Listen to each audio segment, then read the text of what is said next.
할렐루야. 하나님이 이 자리에 우리와 함께 계십니다.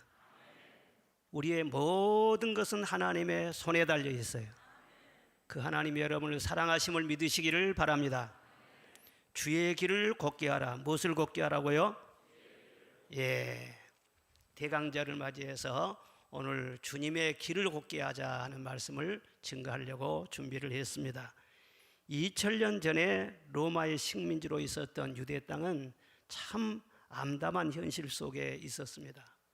정치적으로나 사회적으로 많이 불안했어요. 윤리와 도덕은 땅에 떨어지고 도처에 강도들이 출몰하고 온갖 부도덕한 행위가 만연해 있었습니다. 종교가 있었지만 사람들의 마음을 위로해 주거나 감동을 주지를 못했어요. 겉만 있었지 알맹이는 다 사라졌어요. 그러나 이스라엘 백성들이 희망을 잃지 아니하고 오랫동안 이렇게 신앙을 지키고 있었던 것은 오랫동안 그들의 속에 자리 잡고 있었던 메시아 대망 사상 때문인 것입니다. 그들이 나라를 잃고 이 나라 저 나라 떠돌아다니면서 많은 고생도 했지만 언젠가 메시아가 오시면은 우리 민족을 위로해 주실 것이다. 좋은 날을 줄 것이다. 그가 오시면은 가난한 자에게는 복음을, 포로된 자는 자유케 함을, 눈먼 자에게는 다시 보게 함을, 눌린 자에게는 자유를, 빚진 자, 이리저리 헤매고 다니는 그런 사람들에게는 은혜의 해를 선포하여 주실 것이다. 이 메시아가 오신다고 하는 이 소망, 이거 하나 때문에 모든 어려움을 이겨냈고 그들은 살아남을 수 있었던 것입니다. 그런데 예수님 오시기 전에는 400년 전부터 아예 선지자도 나타나지를 않았어요. 말씀을 누가 전해주지 않으니까 영적으로 얼마나 목이 말랐겠어요. 그런데 예수님보다 6개월 먼저 주의 길을 예비하기 위해서 태어난 세례 요한이 오랜 침묵을 깨고 요단 광야에서 말씀을 전하기 시작합니다. 그때 전한 말씀이 뭐냐면은 이사야 40장에 있는 말씀을 그대로 인용한 말씀이에요. 여호와의 길을 예비하라. 사막에서 우리 하나님의 대로를 평탄하게 하라. 골짜기마다 도두어지며 산마다 작은 산마다 낮아지며 고르지 않는 곳이 평탄하게 되며 험한 곳이 평지가 될 것이요 여호와의 영광이 나타나고 모든 육체가 그것을 함께 보리라. 그 말씀을 그대로 전한 것입니다. 이 이사야서에 있는 말씀은 예수님 오시기 700년 전에 이사야 선지자가 전한 말씀이었어요. 그때가 어떤 때냐 그러면은 이스라엘이 바벨론에서 포로 생활을 하다가 70년 만에 이제 포로에서 귀환할 바로 그때였습니다. 그때 너희들이 예루살렘으로 돌아가려면은 먼저 길을 곱게 해야 된다. 그 말씀을 전한 거예요. 이스라엘 백성들이 출애굽해서 광야를 통과해 가지고 가나안 땅으로 들어가는데 광야에서 얼마나 방황했습니까? 길이 멀어서 그랬습니까? 길이 험악해서 그렇습니까? 길이 막히면 홍해라도 하나님이 건너게 해주셨지 않아요? 험한 길도 다 평탄하게 해주셨지 않아요? 그런데 마음의 길이 닫혀 있지 않은 거예요. 그래서 가나안 접경까지 갔다가 하나님께서 너희들 마음에 준비가 안 됐어. 그리고 다시 돌려보냈어요. 40일이면 넉넉히 들어갈 수 있는 그런 가나안 땅인데 40년 동안이나 광야에서 뺑뺑뺑뺑 돌면서 세대 교체가 된 다음에 그 다음 세대가 그 땅에 들어가게 된 것입니다. 지금 이스라엘 백성들이 포로 생활을 다 마치고 예루살렘으로 돌아가는데 물리적으로 길이 없다는 것이 아니에요. 너희 마음의 길이 잘 닦여져야만이 예루살렘에 돌아가서도 하나님의 구원을 보게 되고 거기에서도 하나님과 화목한 가운데 나라가 융성하게 되는 것이지 마음에 믿음의 길이 없으면 여기 있든지 거기 있든지 어디 가도 길이 없다는 거예요. 천국은 여기 있다 저기 있다 하지 말고 마음에 있다는 것을 알아라. 예수님께서 말씀을 하셨어요. 예수님이 천국을 가지고 이 세상에 오셨는데 마음의 길이 잘 닦여지지 않으면 그 천국이 내 안에 들어올 수가 없다는 거예요. 지금 여기에서 많은 분들이 같이 예배를 드리고 있지만은 마음의 길을 준비하기 나름이에요. 다 은혜를 받는다 할지라도 내 마음이 닫혀 있으면은 내게는 구원이 임할 수가 없어요. 남편은 구원을 받아도 아내는 구원을 받을 수가 없어. 부모는 구원을 받을지라도 자식의 마음의 길이 닦여지지 않으면 그 자식에게는요 천국이 임할 수가 없어. 깜깜해요.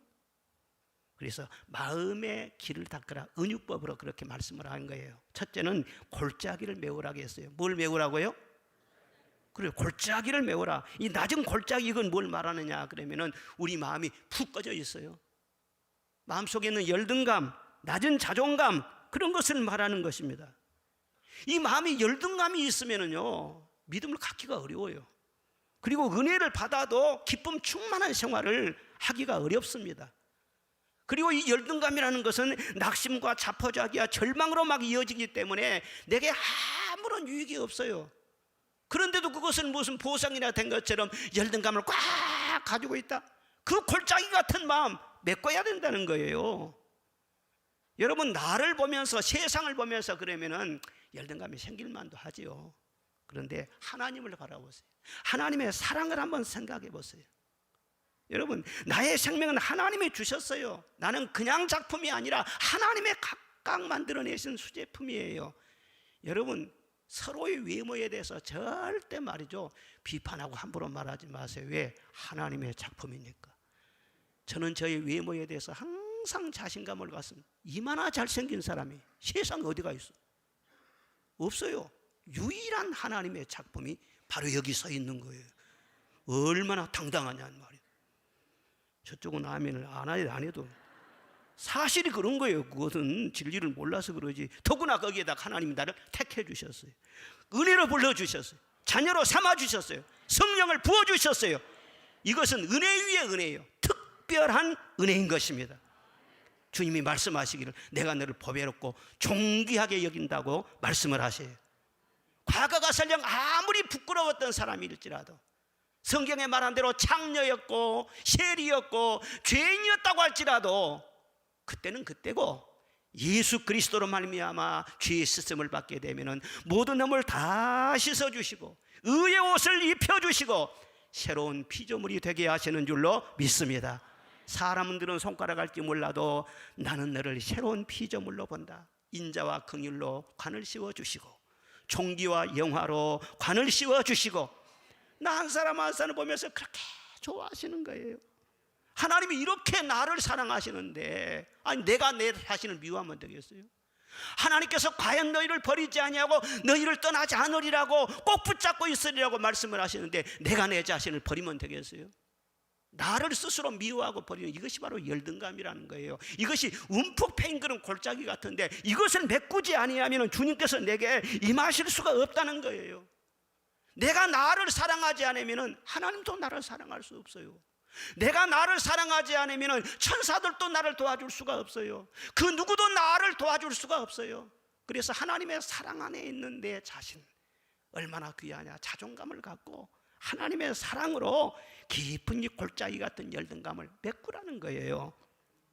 베데스다 연못가에 38년 된 병자가 누워 있었습니다. 예수님께서 찾아가셨어요. 그리고 물으시기를 내가 낫고자 하느냐 그러셨어요. 사실 얼마나 환자가 낫고 싶겠어요. 다 아는 사실인데 예수님께서 왜 그렇게 굳이 물으셨을까요? 예수님이 그렇게 물으신 것은 그게 그에게 무슨 희망이 남아있는가, 아직도 뭔가를 바라고 있는가, 그것을 확인하기 위해서였던 것입니다. 그 환자의 마음은 깊은 골짜기처럼 패어 있었어요. 자기 불쌍한 처지를 한탄하면서 아무도 도와줄 사람이 없다고 어쩌면 부모 형제까지 원망하면서 그냥 그렇게 살지, 체념하고 배신감에 마음속에 분노가 끌어올랐을 수도 있어요. 그런 마음이 38년이나 되다 보니까는 체질화가 돼버려가 완전히 굳어버렸어요. 그런데 깊은 시련과 슬픔 속에 있을지라도 그래도 무엇인가 주님께서 역사하실 만한 믿음이 한 가닥이라도 있는가, 그것을 확인하기 위해서 말을 걸어보신 거예요. 그리고 그 희망이 남아있는 것을 보시고 일어나 내 자리를 들고 걸어가라 말씀을 하시고, 예수님 말씀이 떨어지자마자 그 환자는 구원받은 줄로 믿습니다. 불행과 모든 고통에서 벗어나게 되는 줄로 믿습니다. 여러분, 인생 사는 것은요 어렵지 않아요. 내가 길을 만들려고 해서는 안 돼요. 구원을 내가 만들려고 해서도 안 되고, 다른 어떤 사람들이 줄 것이다, 어떤 정부가 줄 것이다, 이 세상에 좋아지면 나도 좋아질 것이다, 이런 착각하면 안 돼요. 구원은 다른 데로는 없다고 그랬어요. 구원을 얻을 만한 다른 이름을 우리에게 주신 일이 없고, 오직 예수님의 이름으로만 우리는 구원을 받는다고 한 것입니다. 그런데 예수님이 가까이 오셨어요. 가까이 오셨는데 내 안에 들어올 수 있도록 마음에 길을 뚫어야 되지 않냐는. 멀리 있어가지고는 천국이 먼 것이 아니라, 내 마음을 닫히고 내 마음의 준비가 되지 않으면 모든 것은 다 준비가 되었음에도 불구하고 내 속에 천국의 사건이 일어나지 않는다는 것입니다. 아무리 38년 동안 나를 짓누르 넣었던 문제가 있었을지라도 나는 가치 없다, 구제불능이다, 그렇게 한탄하지 말고, 그래도 하나님은 나를 사랑하신 줄로 믿습니다. 상한 갈대를 꺾지 않으시고 꺼져가는 심줄을 끄지 아니하시는 하나님, 아무리 나의 처지가 탕자처럼 부끄럽고 괴롭다고 할지라도, 탕자가 아버지 집으로 향했을 때 죽었던 아들이 다시 살아난 것처럼 기뻐하고 맞아주시는 그 하나님의 사랑, 그 하나님의 사랑 안에 내가 있는 줄로 믿습니다. 무적행처럼 깊이 패어버린 이 마음의 골짜기, 열등감, 이것을 무엇으로 채워요? 하나님의 사랑으로 채우는 것입니다. 하나님이 나와 함께 하신다는 믿음으로 채우는 것입니다.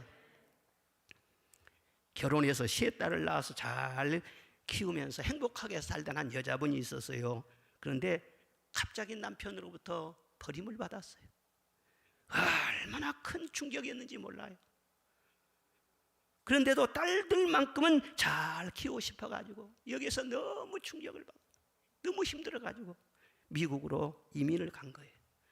영어도 못하고 아무 연줄도 없고, 그런데 그 낯선 나라에 가서 하나님 한 분만을 의지하면서 그냥 교회를 오로지 그냥 유일한 버팀목으로 삼고 거기에서 이제 새 삶을 시작을 한 것입니다. 교회 가서 위로받고 힘을 얻고, 그리고 나와서 열심히 일을 하고, 하룻밤에 한 2시간, 3시간 반밖에 못 잤다고 합니다. 그리고 2잡, 3잡 몇 가지 일을 하면서요 열심으로 살아가는 거예요. 항상 쪼들려요. 얘들이 막 커나가니까 얼마나 돈 쓸 데가 많겠습니까? 10달러가 없어가지고 꾸러 다닐 그런 때도 있었다는 거예요. 그런데도 누구에게든지 궁한 티를 내지 않고 항상 웃는 얼굴로 옷도 단정하게 입고, 내가 내 자신을 가꾸지 않으면 누가 가꾸어 주느냐, 자기를 잘 가꾸면서 아무리 힘들어도 힘들단 말 하지 않고, 죽게 되었어도 죽겠다는 말 하지 않고 항상 밝은 모습으로 살았어요. 긍정적인 말을 하고 감사하는 말을 하고, 이렇게 아주 당당하게 사니까 아무도 그분이 힘들게 산 줄을 몰랐다는 거예요. 자기 딸들도 자기 엄마는 항상 돈이 많은 줄 알았다는 거예요. 그런데 긍정은 긍정을 끌어당기는 것입니다. 자석이 쇠붙이를 끌어당기는 것처럼 그 속에 어떤 영적인 마인드를 갖고 있느냐, 그것이 사물을 당기고 환경도 변화시키는 것입니다. 내면이 그렇게 건강하고 아름다운데 좋은 일이 안 일어나겠어요? 딸들이 공부도 잘했어요. 잘 컸어요. 그리고 애들이 어느 정도 자라니고 또 시간적인 여유가 생기니까, 어렸을 때부터 꿈이 뭐였냐 그러면요, 미술교사가 되는 것이 꿈이었다는 거예요. 그래서 늦학기로 대학에 진학을 했어요. 그래서 가서 젊은 애들과 열심히 공부를 해서 대학을 졸업하고 작품 활동을 하면서 세상에 그 대학의 부교수까지 올라가게 됩니다. 그리고 동료 작가들과 함께 전시회를 하는데 그림을 관람하던 한 백인이 말이죠, 그에게 다가와서 명함을 주는 거예요. 그래서는 참 돌아다니면서 여자들이나 꼬시는 사람인가 보다, 그리고는 명함을 그냥 버렸다는 거예요. 그런데 그 다음 전시회 때 또 그분이 나타나 가지고는요, 작품이 참 인상 깊다고 하면서 차 한잔 하자고 그러면서 자꾸 이렇게 대화를 하는 거예요. 그런데 그분이 알고 보니까 미국의 명문가 출신 정치가였어요. 그리고 유력한 사업가였어요.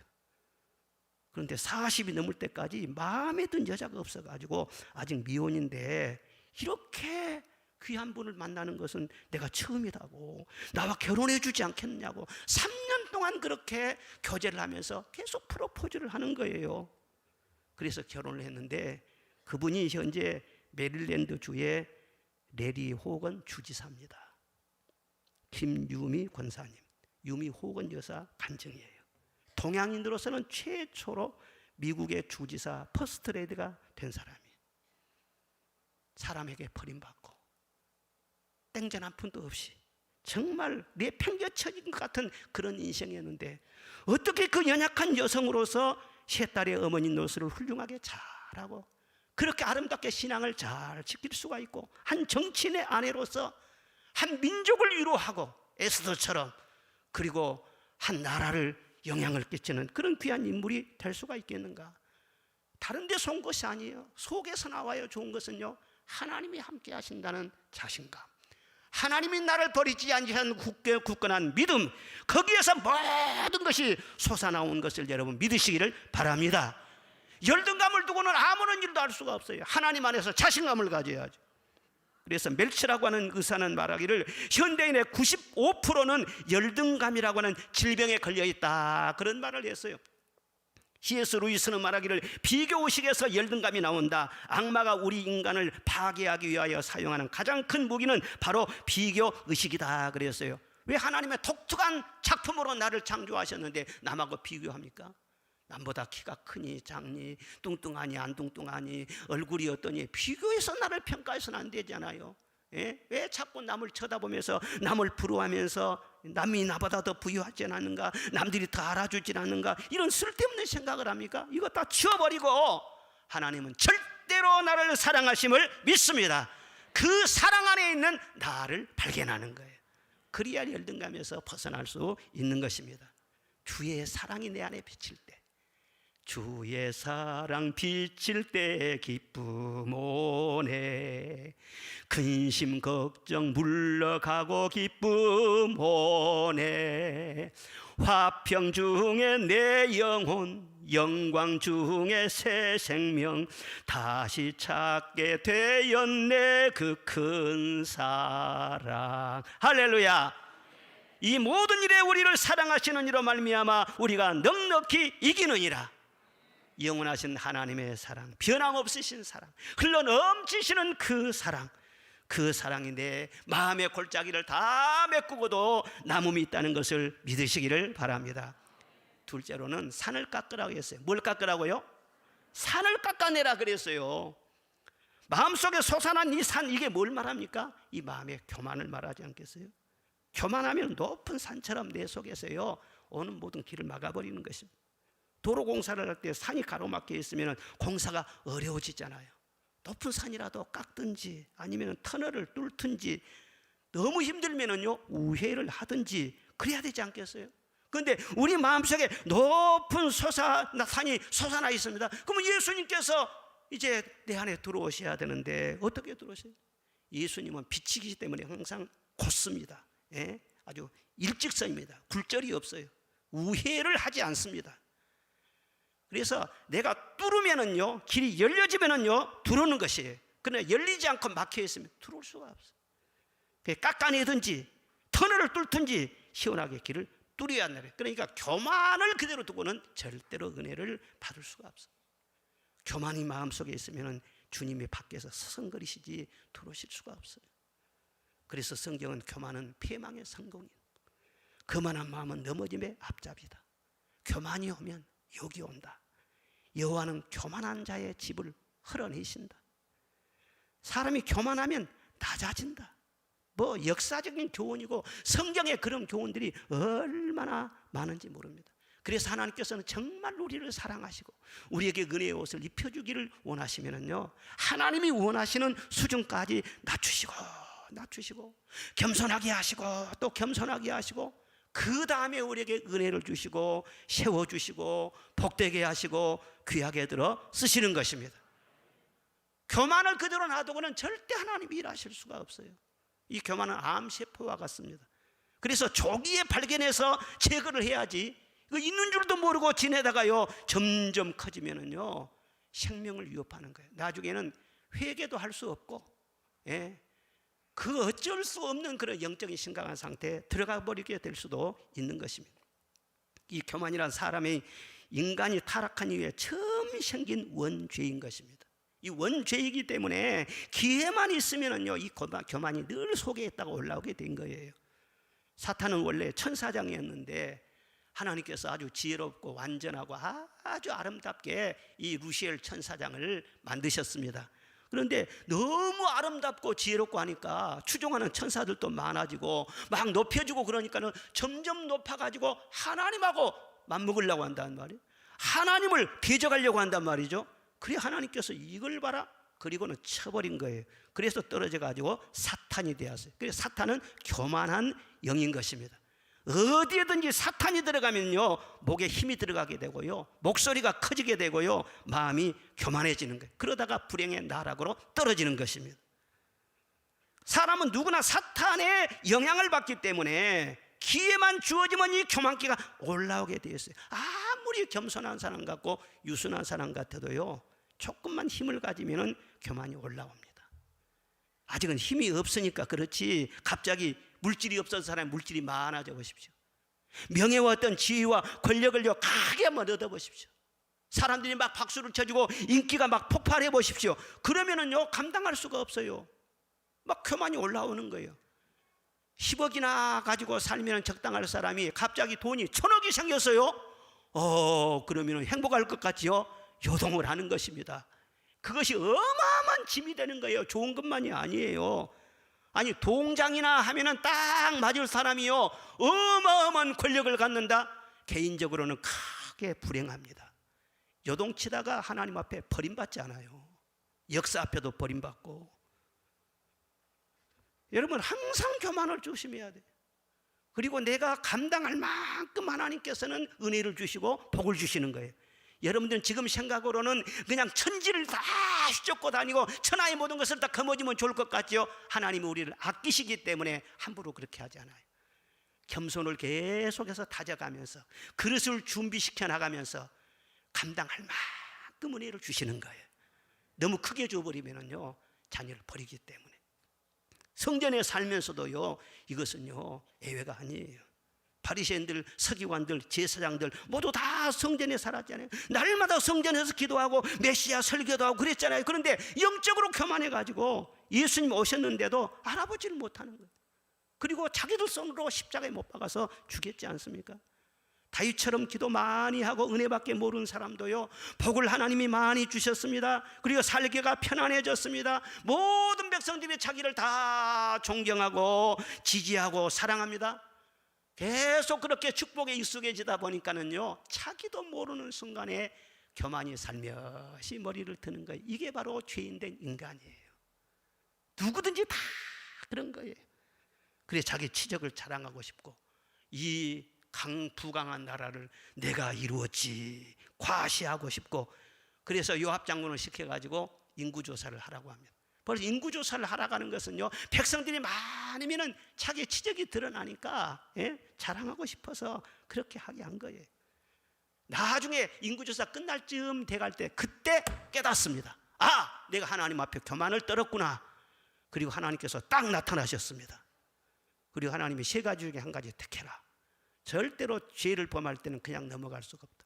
그래가지고 전염병이 돌아가지고 3일 만에 7만 명이 죽었지 않습니까?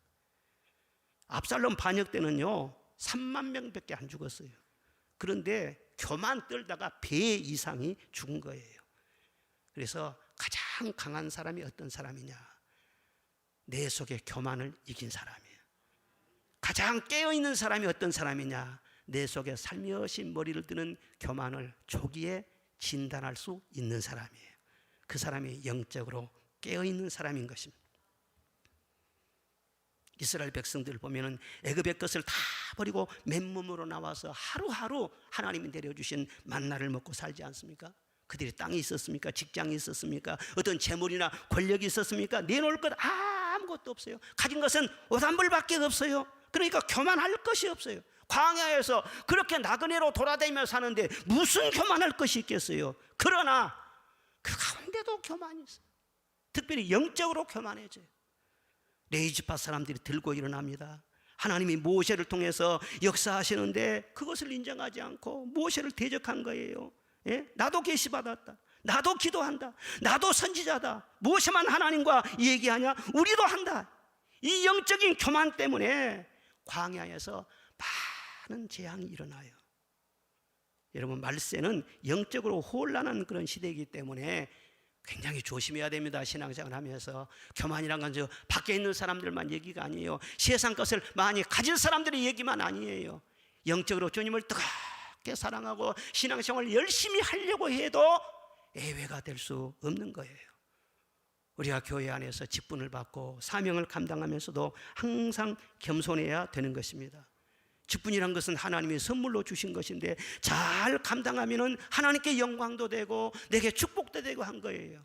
그런데 직분만 마음이 있고 잘 감당하지도 못하고 또 직분을 감당하다가 속에서 교만이 올라오고 그런다면은요, 그 책임이 얼마나 엄중하겠어요. 직분은 귀한 거예요. 그러나 잘 감당해야 복이 되는 거예요. 직분이 복이 아니에요. 잘 감당해야 복이 되는 거예요. 요즘 보면은요, 목사 한 수를 많이 받은 것 같아요. 오늘 보면은요, 이분도 갑자기 목사님이 됐네. 오늘 많은 것 같아요. 목사님 많이 되면은 좋지요. 하나님 나라에 다 헌신하고 귀한 사명 감당하면은 얼마나 좋은 일 아닙니까? 그런데 그런 직분도 참 하나님 앞에 가서 너는 가르치는 대로 네가 먼저 실천했냐, 네가 먼저 살았냐, 분명히 나를 자꾸 물어보실 것 아니에요. 그러니까 많이 선생되지 말라. 많이 선생되는 사람은 하나님 앞에 엄중한 심판이 있다, 그렇게 말씀을 했거든요. 천국 지역 환상을 보고 온 사람들이 간증을 많이 해주지 않습니까? 그런데 그런 간증을 얘기 들으면은 한 분은 천국에 올라갔는데 예수님이 천국문에 서가지고는요 막 누군가를 기다리더래요. 자기가 갔는데 자기는 별로 반가운 채도 하지 않고 지나가는 사람들 그냥 들어가깝다 그러고 누군가를 막 이렇게 기다리고 있다는 거예요. 그러다가 말이에요, 어떤 사람이 오니까는요 너무너무 반가워가지고 밖에 나가서 막 얼싸안고 너무 좋아하더라는 거예요. 그런데 그분이 목사님이라는 거예요. 하도 천국의 목사들이 드문드문 오니까 지옥에 가니까 또 그렇게 많더라네요, 목사님들이. 세상 무슨 일이 있는 그런 일인가 몰라. 그렇게 기다려도 안 오니까 한 번 만나니까는 말이죠, 예수님이 그렇게 좋아하시더라는 거예요. 이거 목사 돼갖고 천국에서 상급 크게 받는다면은요 얼마나 좋겠어요. 그런데 그게 아니라니까. 목사나 장로나 안수집사나 권사나 맡겨주시면은 순종해야 되지만 한편으로는 두려운 거예요. 잘 감당해야 내가 복이 되기 때문에. 그래서 저는 목사 안수를 받기 전에 그 전주간에요 무등산 제일기도에 올라가서 일주일 동안 금식을 했어요. 하나님 앞에 내가 어떤 주의 종이 돼야 되겠니? 천국은 직분 순서가 아니거든. 축복이란 건 직분 순서가 아니거든. 주의 일도 하면서도 늘 조심해야 돼요. 주의 일을 하는 것은 좋지만요, 일하는 만큼 교만이 같이 올라오게 되어 있습니다. 헌금을 많이 하는 거 얼마나 좋아요. 기도 많이 하는 것이 얼마나 좋아요. 봉사 많이 하는 것이 얼마나 좋아요. 그런데 하면 할수록 교만도 같이 꼭 자라오게 되는 것입니다. 그래서 이것을 계속해서 쳐내지 않으면은요 어느 순간에 내가 열심히를 했는데 속에 교만이 자라 있어요. 그런 사람의 특징이 무엇이냐? 목소리가 커지는 거예요. 내가 했다고 하는 목소리가 커지는 거예요. 부엌에서도 말이죠, 막 접시가 날아다니는 소리가 들리는 거예요. 교만이 커져버리면. 이런 마음이 조금이라도 올라가면은 말씀의 검으로 내리쳐야죠. 그것이 내가 살 길인 것이죠. 다 하나님의 은혜로 되었습니다. 모든 영광을 하나님께 돌립니다. 그리고 내가 봉사하는 것은 하나님이 기억하시면 족한 거예요. 내가 봉사했는데 그 몫이 누구에게로 가겠어요? 내 복이 되지 않겠어요? 그런데 목에 힘주고 교만을 떨다 하면은요 하나님의 주실 상도 주실 복도 다 날아가 버리고 말아요. 왜 그렇게 영적으로 어리석은 짓을 하는지 모르겠어요. 여러분, 교회도 그렇습니다. 교회라고 하는 것은 우연히 되는 것이 아니에요. 하나님의 은혜로 되고 교회 일도 다 하나님의 은혜로 하는 것입니다. 교회는 하나님의 은혜를 주셔야만 할 수 있는 거예요. 다 하고 싶지요. 다 잘하고 싶지요. 그런데 은혜 주신 만큼밖에는 못하는 것이 교회 일이에요. 은혜를 받을 때 성도들이 헌신하고, 그래서 선교도 하고 구제도 하고 성전 건축도 하고 그러지 않습니까? 은혜를 안 주시면은요 아무 일도 못해요. 일은 그냥 자기 지탱도 할 수가 없어요. 은혜도 하나님이 주시고 우리가 감사함으로 헌신하면 복도 하나님이 주시는 줄로 믿습니다. 우리가 헌신할 때 교회가 복을 주는 것은 아니에요. 교회는 은혜의 통로지 은혜의 보좌가 될 수는 없어요. 교회에 우리가 헌신하고 교회를 위해서 우리가 봉사하지만은 그 모든 것은 하나님께 드린 거예요. 복을 누가 주시느냐? 하나님이 주신 거예요. 교회가 주는 거 아니에요. 하나님이 주신 거란 말이에요. 전적으로 교회는요 하나님의 은혜로 되는 거예요. 우리 교회 연구표가 무엇입니까? 오직 하나님의 은혜로라. 저는 우리 교회를 개척할 때 아무리 생각해 봐도요 나는 내세울 것도 없고 자랑할 만한 것도 없고, 그때 당시 큰 교회들이 많이 있었기 때문에 아주 후발주자인 우리 교회가 무슨 여건이 좋아가지고 부흥된다는 것은요 계산이 안 나오는 거예요. 그러나 하나님께서 보내셨으니 하나님이 은혜를 주시면은 하나님이 여기서도 영광 받으실 일이 일어나게 될 줄로 믿습니다. 오직 은혜에 집중했어요. 은혜 하나에만 매달렸어요. 그래가지고 우리 교회가 오늘날 이렇게 이루어졌습니다. 교회 목이 좋고 건물을 잘 지어놓고 목사가 인물이 훤칠하게 잘나고 그래서 부흥된 것이 아니라는 거예요. 은혜를 주셨기 때문에 영혼들이 구원받고 치유를 받고 사명을 발견하고 열심으로 헌신하고, 그래서 우리 교회를 통해서 얼마나 많은 사람들이 구원을 받고 변화를 받고 노회적으로 총회적으로 얼마나 선교 일을 많이 하고, 동성애 일도 내가 처음부터 계획한 것은 아니지만요 하나님께서 그렇게 하게 하셔가지고 은혜를 주셔서 말이죠. 우리 교단에서는요 동성애 동자도 이제는 말 못 빼내요. 그렇게 철저하게 돼버렸어요. 어느 신학교에서도 동성애 말 못합니다 이제는요. 이렇게 모두 된 것이요 우리가 부족하지만 하나님께서 은혜를 주셔서 맡은 사명을 감당하다 보니까 하나님께서 여러 사람들을 통해서 이렇게 하나님의 역사를 이루어 주시는 줄로 믿습니다. 모든 것 다 하나님의 은혜로 되는 것입니다. 영광을 하나님께 돌려야 될 줄로 믿습니다.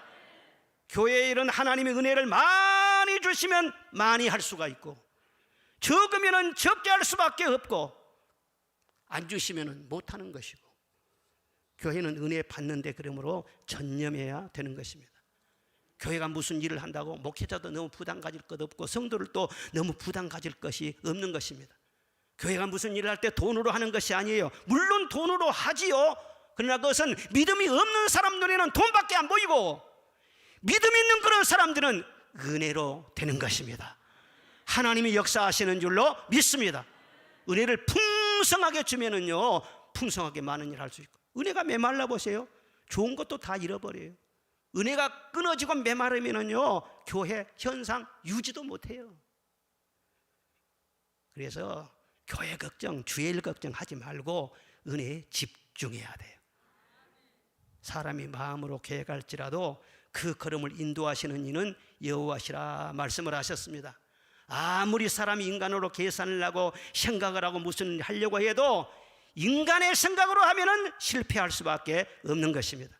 그러나 아무리 안 될 것 같아도 하나님의 뜻이면은 힘으로 되지 않고 능으로 되지 아니하여도 성령의 역사가 있을 줄로 믿습니다. 보란 듯이 잘 될 것입니다. 그러므로 무슨 일을 하든지 교회에서 일할 때는 인본주의적으로 계산하지 말고 은혜를 사모하시기를 바랍니다. 이 은혜의 강물이 있는 곳에는요 많은 것이 번성하게 되고 많은 역사가 일어나게 된다고 성경은 말씀하고 있지 않습니까? 그리고 세 번째로는 굽은 길을 곱게 하라 말씀했어요. 무슨 길을 곱게 하라고요? 굽은 길을 곱게, 꾸불꾸불한 길, 그런 길을 곱게 펴라는 거예요. 이건 뭘 말하느냐? 이 마음이 구부러졌어요. 마음이 삐딱해요. 부정적이에요. 오해를 잘해요. 그런 마음 그대로는 안 된다는 거예요. 이 마음이 오해를 많이 하고 그래 보세요. 맨날 꼬투리나 잡고 알지도 못하면서 남 비난하고 뭘 단정해버리고 그 봐라 그럴 줄 알았다 이런 말이 자꾸 나오거든요. 이 마음이 그렇게 돼가지고 어떻게 하나님께서 일하실 수가 있겠냐는 거예요. 예수님이 오셨을 때 벌써 예수님이 메시아인 증거가 많이 나타났습니다. 출생에서부터 시작해서 많이 나타났어요. 그런데도 사람들이 믿으려고 하지를 않아요. 맨 오해를 하는 것입니다. 귀신을 쫓아내고 병 고치고 맹인의 눈을 뜨게 하고 죽은 자 살리고 얼마나 놀라운 일이 많습니까? 그런데 늘 뺐다가게 부정적으로 말해요. 귀신을 쫓아내니까 에이, 귀신의 왕 바알세붑을 집해가지고 저런 일을 한다고. 내가 하나님의 아들입니다. 에이, 신성 모독을 한다고. 자기가 하나님과 동등이래. 그리고 예수님을 매도하고 성전을 헐어버려라. 3일 만에 질 것이다. 예수님의 육체인 몸을 가르쳐 하는 말이거든요. 그런데 그 말을 알아듣지 못하고는요, 저 사람은 죽여야 된다고. 이게 마음이 늘 비관적이에요. 내 마음이 깨져 있으면은요, 사람의 얼굴을 거울로 비춰도 똑바로 보이질 않는 거예요. 내 마음이 잘못되어 있으면 하나님도 이상한 모습으로 보이는 거예요. 그러니까 예수님을 이상하게 본 것이죠. 여러분, 왜 오해를 그렇게 합니까? 요한복음 5장 42절 보면은 다만 하나님을 사랑하는 것이 너희 속에 없음을 알았노라 그랬어요. 그 속에 주여 주여 말로는 하지만은 하나님을 사랑하는 것이 없어요. 진정으로 하나님을 사랑하면 통하게 돼 있어요. 알아보게 돼 있어요. 그리고 하나님이 하신 일에 대해서는 이해를 하려고 하지 오해를 하려고 하지 않습니다. 내가 어떤 사람을 진정으로 사랑하면은 그 사람이 무슨 말을 할 때 잘 알지를 못해도 그래도 좋은 쪽으로 이해하려고 하지 않겠어요? 그리고 감싸려고 하지 않겠어요? 그런데 사람과의 관계가 잘못되고 그 사람을 싫어하든지 그러면은요, 뭐 좋은 말을 해도 말이죠, 빼딱하게 그렇게 생각을 하는 것이 사랑에 관한 문제예요. 제가 우리 집사람 잔소리나 쓴소리를 좀 듣는 편이에요. 많이 듣는 것은 아니고, 그래도 전혀 안 듣는 것이 아니라 하여튼 듣는 소리예요. 그런데 그냥 이렇게 확 찌르는 것처럼 아플 때도 있고 듣기 싫을 때도 있어요. 그래도 저는 아내와의 벽이 전혀 없습니다. 왜? 나를 사랑하기 때문에 한 말인 것을 내가 알거든요. 이 세상에서 나를 가장 사랑하는 사람, 하나님 다음에 누가 있겠어요? 자식들이 많고 그러지만은요, 어이구, 우리 집사람이 나를 사랑하는 그 사랑은요, 자식들이 비교할 수도 없고 따라올 수도 없어. 그렇게 나를 사랑하지 않아요? 사랑하기 때문에 때로는 듣기 싫은 소리를 하고, 생각하기 때문에 쓴소리를 하고, 지나간 다음에는 또 도움이 되는 그런 말들이 많아요. 그렇게 사랑으로 하면은요, 전혀 상처가 되지 않아요. 그런데 마음속에 사랑이 없이 무슨 말을 하면은요, 본인에게도 복이 안 되고 듣는 사람에게도 유익이 안 되는 거예요. 광야에서 이스라엘 백성들이 이 오해를 많이 했어요. 하나님께서 모세를 통해서 어떻게 출애굽을 하고 여기까지 인도했는지를 쭉 보았잖아요. 보았는데도 말이죠, 모세를 끊임없이 오해를 하는 거예요. 매도를 하는 거예요. 우리를 죽이려고 여기까지 데려왔느냐, 우리 눈을 빼려고 하느냐, 모세에게 막 그렇게 덤벼드는 거예요. 얼마나 억울하겠어요. 내가 무슨 이 백성들을 낳기를 했습니까? 내가 무슨 영도자가 된다고 자원을 했습니까? 하나님께서 보내가지고 어쩔 수 없이 내가 이 일을 하고 있는데, 많은 애매한 말을 모세가 들은 거예요. 하나님을 신뢰하고 주의 종을 신뢰해야 복이 있는 것이고 기쁨이 있는 것이고 그러는데, 오해하면은요, 끝이 없는 거예요. 구부러진 마음, 이것을 곧게 피해야 돼요. 여러분 항상 따라합시다. 믿습니다. 이해합니다. 늘 믿음을 앞세우시기를 바랍니다. 사랑을 앞세우시기를 바랍니다. 사랑하고 좋은 마음만 가지면은요, 그 마음속에 걸린 것이 뭐가 있어요? 저는 마음에 뭔가가 품고 있는 그런 것은 정말 싫어요. 왜? 하나님이 어떻게 역사하시겠어요? 그런 마음 갖고 어떻게 은혜를 받겠어요? 그리고 마지막 네 번째로는 험한 길을 평탄하게 하라. 무슨 길을요? 험한 길은 평탄하게 하라. 이 거친 마음, 이런 마음을 좀 평탄하게 하라, 그 말이에요. 이 거친 마음이란 뭘 말해요? 울퉁불퉁 막 나와 있는 거, 마음속에 시기와 질투와 미움과 탐욕과 악한 생각과 음란한 마음과 이런 것들이 울퉁불퉁 나와가지고는요, 주님이 들어가시는데 길이 편판하지 않는 거예요. 특별히 이 험한 이런 마음이라는 것은요, 불신의 마음, 그걸 말하는 거예요. 믿지 않는 거예요. 도대체 사실 알고 보면 죄는 하나밖에 없습니다. 믿지 않은 것이 죄라고 말을 했어요. 죄에 대하여라 함은 저희가 나를 믿지 아니함이요 그랬어요. 디도서 말씀 보면은 믿지 아니하는 자들에게는 모든 것이 깨끗이 못하다 말씀을 하셨어요. 왜 사람이 지옥 갑니까? 믿지 않기 때문에 지옥에 가지 않아요. 그러니까 믿으면은 모든 것이 좋아져요. 모든 것이 발전해요. 하나님과 연결이 되어 있기 때문에. 그런데 믿지 않으면은 그 사람 마음이나 말이나 행동이나 삶이나 점점점 험해지는 것입니다. 점점 거칠어지는 것입니다.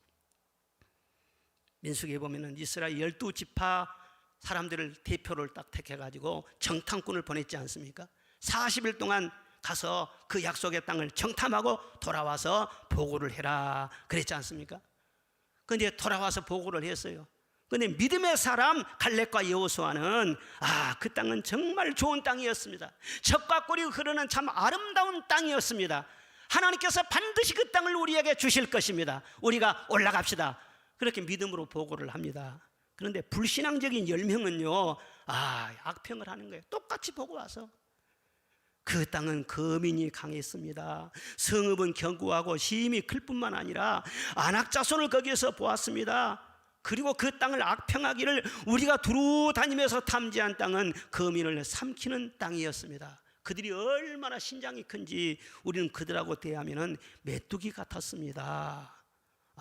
그렇게 하면서 이 불신 풍조가 말이죠, 전염병처럼 온 진에 막 퍼지는 거예요. 그러니까는 아이고 우리는 망했다, 여기까지 와서 이게 뭔 일이냐, 온 회중이 소리를 높여 부르짖으며 밤새도록 통곡하며 모세와 아론을 원망하면서 차라리 애굽 땅에서 죽었거나 광야에서 죽었으면 좋아할 것을 어찌해서 칼에 망하게 하려고, 우리 처자가 사로잡히게 하려고 여기까지 우리를 인도했는가? 이런 일이, 무슨 일이 이런 일이 있느냐?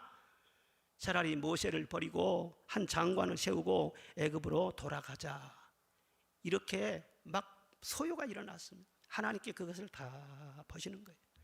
믿음 없는 사람들의 그 말 몇 마디 때문에 전염병처럼 온 회중에게 불신이 퍼져가지고 하나님이 여기까지 인도해 주시고 기적을 행하시고 지금도 만나를 주시고 구름기둥 불기둥으로 덮어주고 한 것은 하나도 말하지 않고, 앞으로도 하나님께서 행하실 기적이 얼마나 준비되어 있는데 그것은 하나도 생각하지 않고 육의 눈만 가지고 현실만 보면서 아이고 우리는 망했다, 우리 처자식은 다 사로잡히게 되었다, 우리는 다 죽게 되었다.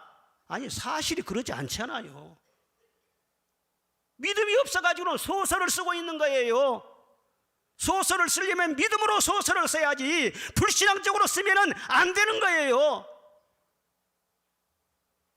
그래서 백성이 가나안 접경까지 왔는데 하나님께서 너 그런 마음 가지고는 못 들어와, 돌려보낸 거예요.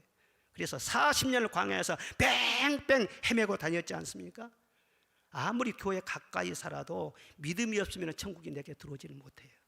40년 동안 신앙생활을 해도 마음이 바르지 못하면 천국의 구원이 내게 임할 수가 없어요. 천국은 지식으로 오는 것이 아닙니다. 마음으로 오는 겁니다. 그래서 내 마음을 곧게 하라는 거예요. 곧게 하라. 마음을 잘 쓰라는 거예요. 말은 잘해도 마음이 삐뚤어지고 잘못되어 있으면요 천국이 임할 수가 없어요. 우리가 마음을 이렇게 단장하는 것은 이 마음에 주님이 임하시기 때문인 거예요. 화장을 해도 반문화를 좋아하는 여자들이 화장하는 것하고 신부가 화장을 하는 것은 전혀 차원이 다른 거예요. 이와 같이 성도들이 늘 마음에 바르게 하려고 하는 것은 내가 무슨 도인이 되기 위해서 도 닦는 것이 아니에요. 내가 마음을 바르게 함으로 말미암아 신랑 되신 예수님이 내 마음속에 들어오셔서 나와 함께 좌정하시고 내게 구원을 베풀어 주시고, 그렇기 때문에 주님을 위해서 마음을 준비하는 거예요. 여러분 그렇게 살 때 구원은 누가 베푸신다고요? 내가 만들어내는 것이 아니야. 그 누가 준 것이 아니야. 주님이 구원을 가지고 오세요. 우리 문제를 해결하세요. 우리 미래도 책임져 주시는 거예요. 우리가 늘 마음을 이렇게 잘 준비하면서 주님을 기다려야 되지 않겠습니까? 성찬절을 앞두고 지금 대강절인데 이런 마음의 준비를 하면서 주님을 기다리는 우리 모든 성도들이 되시기를 바랍니다.